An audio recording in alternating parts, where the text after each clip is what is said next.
into the eyes Opuonjre penja uru question ni idwoko mano. Mi mesaka pio mo. Idwoko mano. Ng'eyo. Idwoko mano. Ineno. En adier ambe adwaro pi. En adier niya.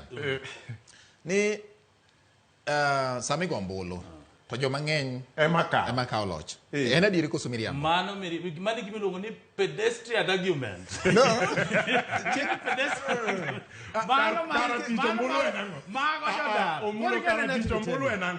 Ing'eyo wach mar IEBC onge gimoro ni concurrence kata gimoro ni consensus.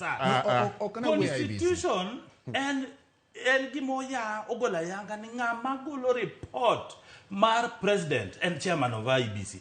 Not unless ni change your laws mag IEBC. Opogore gi court idhi gi gimoro ni concurrence. Kata iluwo numbers kaka dwarore opogore gi IEBC. Omullo wuondowa mano is a legal question mancha gitere e doho mancha gitero doho moyal monyisi gi ni ng'at mane man gusigo egoke mar yango ni ng'ane en president ng'ane ker ng'ane oken ker moyudi ni en Jakom mar IEBC wacho mulo we wuondo jopiny ibro duoko yes. Koro kik wuond jopiny nitie gima oluongo ni consensus e IEBC onge nikech dikoro nitie consensus dikoro jigore kabisa mane miyo ng'at mabedo chairman mar IEBC nitie qualification mar pogore gi ng'ama bedo commissioners. King'iyo mos be ineno ka nitiere kamoro maboth nobetie chikno mar chiwo thuolo ni ng'at achiel kende manyalo ng'ado maonge gi winjruok. Me paro ni king'iye kaka ja Kenya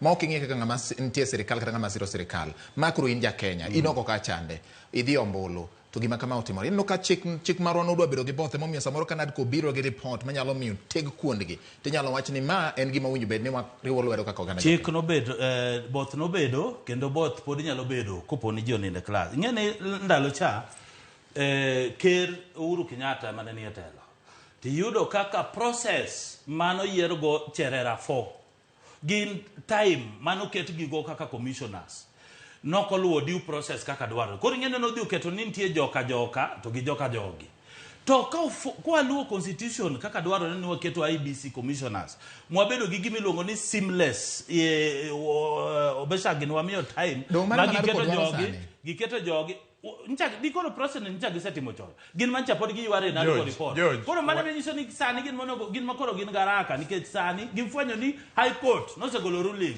koro ing'eni nyaka gire nikech kwa luwo sheria to nyiso ni panel mane high court omiyo powers cha di yiero mbele koro gin mono go gibed gi panel mar yiero commissioners lakini wanaonge haraka watch panel miwinje dhieno wabiro bire poda wane pend chik manike